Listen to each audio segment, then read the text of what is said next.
الله أكبر الله أكبر.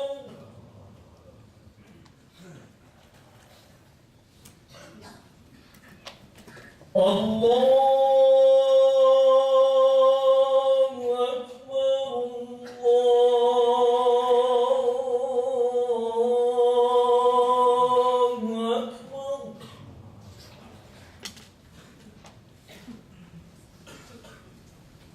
أشهد أن لا إله إلا الله.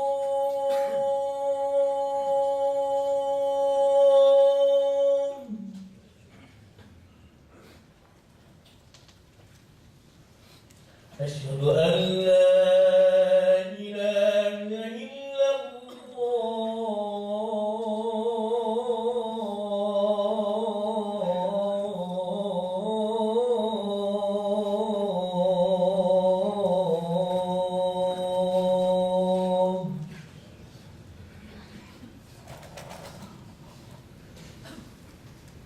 أشهد أن محمدا رسول الله.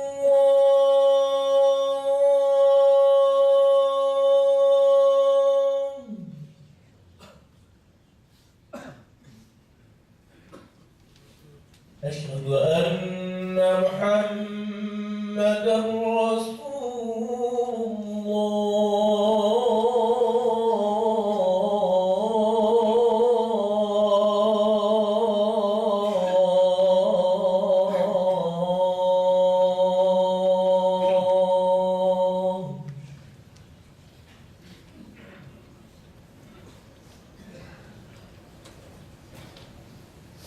حي على الصلاة.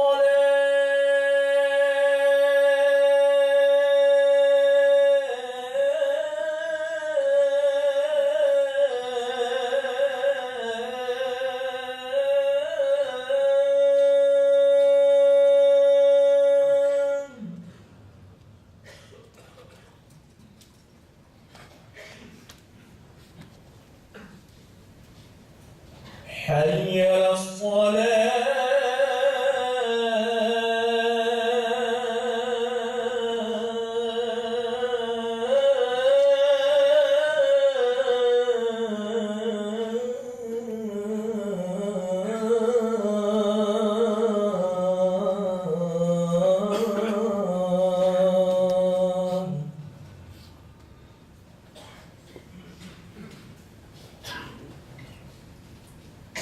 حي على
Alhamdulillahirabbil alamin.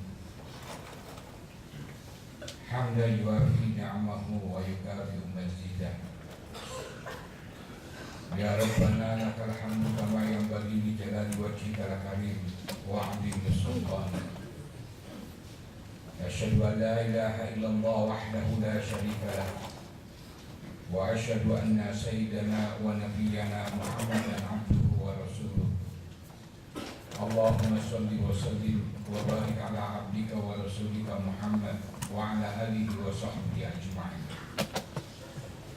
أما بعد فيا عباد الله أوصيكم وإياي نفسي بتقوى الله وطاعته فقد فاز المتقون.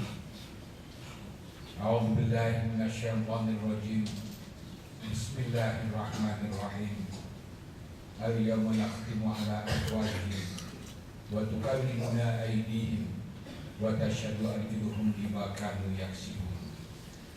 وقال تعالى في آية أخرى ومن يعمل مثقال ذرة خيرا يره ومن يعمل مثقال ذرة شرا يره. صدق الله العظيم. الله أعلم بمراده. Dengan selalu mengucapkan syukur kehadirat Allah Subhanahu wa Ta'ala yang telah begitu banyak melimpahkan nikmat, rahmat serta karunia-Nya kepada kita semua. Di antara nikmat itu pada hari ini kita dapat berkumpul di masjid ini untuk melaksanakan salah satu kewajiban, yakni sholat Jumat yang harus kita laksanakan secara berjamaah. Mudah-mudahan kita selalu berada dalam lindungan taufik dan inayah dari Allah Subhanahu wa Ta'ala sehingga dapat menjalankan tugas yang mulia selaku hamba Allah di muka bumi ini, dan mudah-mudahan kita semuanya digolongkan orang yang selamat di dunia dan selamat di alam akhirat. Selanjutnya salawat dan salam semoga tetap terlimpahkan kepada baginda kita Nabi Muhammad sallallahu alaihi wasallam, juga kepada keluarganya, kepada para sahabatnya, kepada para tabi'in serta atba'ut tabi'in, hingga kepada kita sekalian. Hadirin sidang Jumat yang dimuliakan oleh Allah Subhanahu wa Ta'ala, kita semuanya sadar bahwasanya kita hidup di muka bumi ini sedang menjalankan suatu misi yang begitu berat dan harus kita bertanggungjawabkan nanti kelak di alam akhirat. yakni misi yang paling utama adalah kita mengabdi kepada Allah Subhanahu wa Ta'ala sesuai dengan firman-Nya, wa ma khalaqtul jinna wal insa illa liya'budun, dan sesuai juga dengan pernyataan janji ikrar setiap kita setiap kali kita sholat, di mana kita mengucapkan iyyaka na'budu wa iyyaka nasta'in. Ya Allah, hanya kepadamu lah aku beribadah, hanya kepadamu lah aku menempatkan posisi diriku sebagai hamba-Mu. Maka dengan ini aku berjanji tidak akan menjadi hambanya harta, tidak akan menjadi hambanya tahta, tidak akan menjadi hambanya wanita, dan tidak akan menjadi hambanya apa saja yang ada di muka bumi ini. Semuanya terlalu hina dibandingkan dengan kebesaran dan keagungan-Mu ya Allah. Wa iyyaka nasta'in, dan hanya kepadamu lah aku memohon pertolongan. Sebab apabila tidak ada pertolongan darimu, niscaya aku tidak akan dapat beribadah kepadamu. Bila kita bertanya kepada diri kita masing-masing, sudahkah kita menempatkan posisi diri kita sebagai hamba Allah yang baik dan benar? Sudahkah kita mengajak semua anggota badan yang ada pada diri kita untuk tunduk dan patuh, seperti pada waktu gambaran kita melaksanakan ibadah sholat? Dalam sholat kita rukuk, dalam rukuk itulah kita merendahkan diri di hadapan Allah. Maka dalam rukuk itulah dikatakan dalam salah satu doa yang disampaikan oleh baginda kita Nabi Muhammad SAW, salah satu doa yang panjang pada waktu dibaca dalam rukuk, wa sya'asam'i wa basari wa mukhi wa admi wa asabi wa mastaqal mati wa damirillahi rabbil alamin. Ya Allah, aku tundukkan kepadamu pendengaranku, penglihatanku, tulangku, ototku, termasuk otakku, termasuk seluruh anggota jasadku yang disanggah oleh kedua kakiku. Aku tundukkan semuanya semata-mata hanyalah mengikuti semua apa yang diperintahkan oleh. Dan ini tiada lain adalah sebagai gambaran, sebagai pembuktian pengabdian kita kepada Allah Subhanahu wa Ta'ala. Maka kita harus tundukkan semua anggota jasad kita, dalam rangka semata-mata pengabdian kita kepada Allah Subhanahu wa Ta'ala. Dan ketahuilah, semua apa yang pernah kita lakukan di muka bumi ini, semuanya akan nampak jelas dalam pengadilan Allah yang Maha Teliti. Tidak akan ada satu amal perbuatan yang dapat kita sembunyikan nanti dalam pengadilan Allah yang Maha Teliti. Dan sadarlah, kita hidup di muka bumi ini sekarang menanggung tanggung jawab yang luar biasa berat. Konsekuensinya terlalu besar. Karena setelah kita mengalami kehidupan kita di muka bumi ini, tempat kita nanti kelak di alam akhirat hanya satu di antara dua tempat. Apakah kita menjadi ahli surga atau sebaliknya kita menjadi ahli neraka. Dan tidak ada tempat yang ketiga. Dan ketahuilah perbandingan antara ahli neraka dengan ahli surga. Dalam salah satu keterangan, baginda Rasul menerangkan kepada kita semuanya, di antara 1000 orang yang hidup di muka bumi ini, hanya satu orang yang berhak menjadi ahli surga. Sisanya 999 tergelincir masuk ke dalam ahli neraka. Dan ini tiada lain karena apa? Karena otak mereka, karena semua anggota jasad mereka tidak mau ditundukkan terhadap apa yang diperintahkan oleh Allah kepada mereka semua. Dalam surat Yasin yang tadi disampaikan, tangan kita akan berbicara. Semua apa yang pernah kita lakukan di muka bumi ini nanti kelak dalam pengadilan Allah yang Maha Teliti, tangan akan membocorkan daripada semua apa yang pernah kita lakukan. Maka tangan yang tidak pernah berbicara, maka nanti kelak di alam akhirat Allah memberikan perintah kepada tangan untuk berbicara. Dan tangan inilah yang akan menerangkan semua apa yang pernah kita lakukan tatkala kita hidup di muka bumi ini. Setelah tangan kita menceritakan apa yang kita lakukan, diperkuat dengan kesaksian kaki, maka kaki pun berkata, ya Allah, aku bersaksi bahwasanya apa yang dikatakan oleh tangan, maka itu semuanya adalah benar. Dan aku sebagai saksi yang menguatkan atas kebenaran yang dikatakan oleh tangan. Oleh karena itulah hadirin sekalian yang berbahagia, maka sadarlah, sungguh kita hidup di muka bumi ini dalam waktu yang sangat-sangat singkat. Yang dikatakan dalam salah satu ayat, yauma yarawnaha lam yalbathu illa asyiyatan aw duha. Kalau kita sudah masuk ke alam kubur dan kita membayangkan berapa lamanya kita hidup di muka bumi ini, yang terbayang kita hidup di muka bumi ini hanyalah waktu pagi, ataukah tengah hari, atau waktu sore hari. Bagi hadirin yang ahli matematik silahkan, ahli berhitung silahkan menghitung. Kita hidup di muka bumi ini kurang lebih 60, 70, 80 tahun. Alam akhirat alam yang begitu kekal, lebih lama daripada 1 juta miliar triliun tahun. Silahkan kita persentasikan. Walaupun kita kalkulasikan sepertriliun persen, itu pun terlalu besar. Adakah kita akan membinasakan diri kita karena kita tidak mau tunduk terhadap apa yang diperintahkan Allah kepada diri kita semuanya? Akhirnya menjerumuskan diri kita menjadi ahli neraka. Maka oleh karena itu saudara, paling tidak yang harus kita upayakan adalah bagaimana caranya kita lalu sadar dan waspada bahwasanya selamanya Allah melihat kepada kita semuanya. Upayakanlah kita berada dalam satu maqam yang dikatakan maqamun muraqabah. Selamanya kita sadar berada dalam pengawasan Allah Subhanahu wa Ta'ala. Selamanya kita sadar semua amal perbuatan yang kita lakukan, apakah yang baik, apakah itu yang buruk, semuanya dicatat oleh malaikat Raqib dan Atid. Dan kita semuanya sadar pada suatu waktu ketika dunia dengan segala isinya akan kita tinggalkan, dan kita akan menghadap ke hadirat Allah untuk mempertanggungjawabkan semua amal perbuatan yang pernah kita lakukan tatkala kita hidup di muka bumi ini. Sebesar biji atom dari amal perbuatan kita akan nampak jelas dalam pengadilan Allah yang Maha Teliti. Ada satu kisah yang sangat baik. Tatkala ada seorang pemuda mengajak kepada seorang perempuan untuk bersama-sama melakukan suatu perbuatan mesum, yakni perbuatan zina. Sang pemuda telah berkata kepada sang gadis, Adinda, kita sekarang sudah berada dalam tempat yang sunyi, sehingga tidak akan ada orang yang akan menyaksikan perbuatan yang akan kita lakukan. Maka sang gadis ini karena seorang yang solehah, dia balik bertanya kepada pemuda tersebut, wahai abang, Seandainya tidak ada yang melihat kepada perbuatan yang akan kita lakukan, maka bagaimana dengan Allah? Adakah sama Allah juga tidak akan menyaksikan perbuatan yang akan kita lakukan?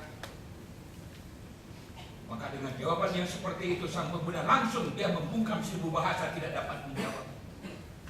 Akhirnya terlontarlah kata-kata yang begitu indah dari mulut sang gadis tersebut, di mana dia mengatakan, "Wahai abang, apa yang dikehendaki oleh abang untuk melakukan perbuatan zina, adek mau melakukannya. Meskipun kita lakukan di tengah alun-alun, kita undang semua masyarakat yang ada di kampung kita untuk menyaksikan perbuatan yang akan kita lakukan. Adek mau melakukannya, asalkan tidak disaksikan oleh Allah." Bukankah yang mengharapkan perbuatan zina adalah Allah? Bukankah kita semuanya akan kembali kepada Allah? Bukankah kita semuanya akan diadili oleh Allah? Dan Allah yang akan menentukan, akankah kita menjadi ahli surga, ataukah kita akan menjadi ahli neraka? Oleh karena itu, silahkan, ayo mari kita lakukan. Tapi dengan syarat, tolong carikan dulu tempat yang dapat menyembunyikan diri kita, sehingga tidak kelihatan oleh Allah dan tidak kelihatan oleh para malaikat. Buat apa sekarang kita sembunyi dari pandangan sesama manusia? Buat apa mereka mengatakan kita adalah orang yang baik, kita adalah orang yang soleh, karena mereka tidak mengetahui kebijakan apa yang telah kita lakukan. Tapi bukankah kita semuanya akan kembali kepada Allah? Apalah artinya kita baik di hadapan masyarakat, ternyata kita hina di hadapan Allah. Maka sesuai dengan firman Allah yang dikatakan dalam salah satu ayat, "Inna akramakum indallahi atqakum." Orang yang paling mulia di antara kamu di sisi Allah adalah orang yang paling takwa. Maka dengan ketakwaan ini yang akan menjadikan keselamatan kita nanti kelak di alam akhirat. Dan dengan ketakwaan inilah yang akan membimbing semua anggota badan kita untuk semuanya selalu tunduk dan patuh terhadap segala apa yang diperintahkan Allah kepada kita semuanya. Maka sadarlah, dunia ini pada suatu masa dengan segala sesuatu yang kita cintai, semuanya akan kita tinggalkan dan semuanya akan mengalami kehancuran. Sungguh benar kata seorang ulama, kalau seseorang yang selalu mengadu, selalu mengikuti kehendak daripada hawa nafsunya, karena dia ingin mendapatkan kenikmatan yang tidak seberapa. Sang ulama itu mengatakan, maka ketahuilah, apapun seandainya dia mengatakan, akulah orang yang paling nikmat dalam kehidupanku di muka bumi ini, apakah karena pangkatnya yang begitu tinggi, mungkin presiden atau raja, dengan kekayaan yang sangat luar biasa, dengan perempuan-perempuan yang begitu banyak, yang dia selalu mengikuti daripada kehendak hawa nafsunya, sampai berani dia mengatakan, akulah orang yang paling nikmat dalam kehidupanku di muka bumi ini, maka ketahuilah kenikmatan yang tidak seberapa tidak akan ada sebesar biji atom dibandingkan dengan kenikmatan ahli surga. Sebaliknya, mereka-mereka yang berani mengatakan karena kesusahannya atau karena penderitaannya, berani dia mengatakan, akulah orang yang paling sakit, akulah orang yang paling menderita dalam kehidupanku di muka bumi ini, maka kata ulama tersebut dia mengatakan, maka ketahuilah penderitaan yang dia alami tidak akan ada sebesar biji atom dibandingkan dengan penderitaan ahli neraka. Dalam salah satu keterangan hadis baginda Rasul menerangkan, seandainya Allah menurunkan dari api neraka, meskipun hanya sebesar biji beras, Allah turunkan ke muka bumi ini, meskipun dimasukkan ke dalam air lautan yang begitu dalam, maka dalam waktu yang singkat air lautan akan kering, dunia akan hancur karena tidak tahan dengan panasnya api neraka yang hanya sebesar biji beras. Dan itulah api neraka yang akan dipergunakan oleh Allah untuk membakar orang-orang yang kafir, akan membakar jasad daripada orang-orang yang banyak mempergunakan anggota badannya untuk melakukan berbagai macam perbuatan maksiat. Karena itulah hadirin sekalian yang berbahagia, maka sadarlah sesuai dengan wasiat yang disampaikan oleh baginda kita Nabi Muhammad SAW. Jadilah kalian semuanya orang yang berakal. Siapa gerangan mereka yang berakal? Mereka yang menjadikan kehidupan yang singkat di muka bumi ini untuk mencapai keselamatan yang panjang nanti kelak di alam akhirat. Sebaliknya, janganlah kalian semuanya menjadi orang yang bodoh. Siapa gerangan mereka orang yang bodoh?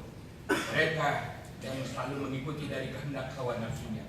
Mereka orang-orang yang berani menggunakan anggota jasad-jasadnya hanya untuk kepentingan sesaat, hanya untuk kenikmatan yang tidak seberapa. Akhirnya menjerumuskan dirinya menjadi penghuni neraka.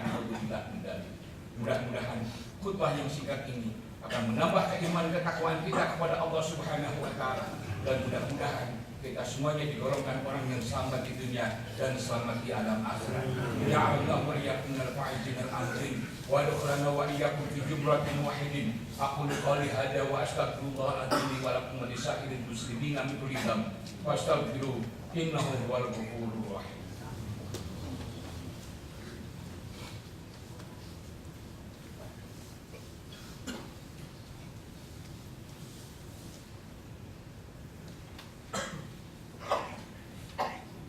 Alhamdulillahirabbil alamin wa bihi nasta'inu wa la ilaha illa asyhadu an la ilaha illallah wahdahu la syarika lah wa asyhadu anna sayyidana wa nabiyyana Muhammadan abduhu wa rasuluh.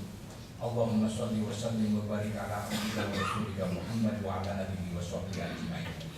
Amma ba'du fa ya ibadallah, usikum ba'di ya nafsi bi taqwallah wa ta'ati faqad fazal muttaqun.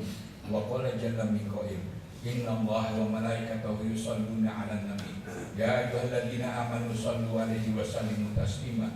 Allahumma shalli wa sallim wa barik 'ala 'abdika wa rasulika Muhammad wa 'ala alihi wa sahbihi ajma'in. Wa Allahumma an arba'atil khulafa'ir rasyidin an Abi Bakar wa Umar wa Utsman wa Ali wa an baqiyatis sahabati wa tabi'in wa tabi'in wa man tabi'ahum bi ihsanin ila yaumiddin wa anna ma'ahum bi mannika wa karamika wa ihsanika ya arhamar rahimin. Allahumma ighfir lil muslimina wal muslimat wal mu'minina wal mu'minat al ahya'i minhum wal amwat bi rahmatika ya arhamar rahimin. Rabbana zalamna anfusana wa illam taghfir lana wa tarhamna lanakunanna minal khasirin. Rabbana la tuzigh qulubana ba'da idh hadaitana wa hab lana min ladunka rahmatan innaka antal wahhab. Rabbana atina min ladunka rahmatan wa hayyi' lana min amrina rasyada. Allahumma a'inna ala dzikrika wa syukrika wa husni ibadatik. La haula wa la quwwata lana illa bika innaka ala kulli syai'in qadir. Rabbana atina fid dunya hasanah wa fil akhirati hasanah wa qina adzaban nar wa adkhilna jannata mal abrar ya aziz ya ghafar ya rabbal alamin. Ibadallah, innallaha ya'muru bil 'adli wal ihsan wa ita'i dzil qurba wa yanha 'anil fahsya'i wal munkari wal baghi ya'idukum la'allakum tadhakkarun wa la dzikrullahi akbar. Wallahu ya'lamu ma tasna'un.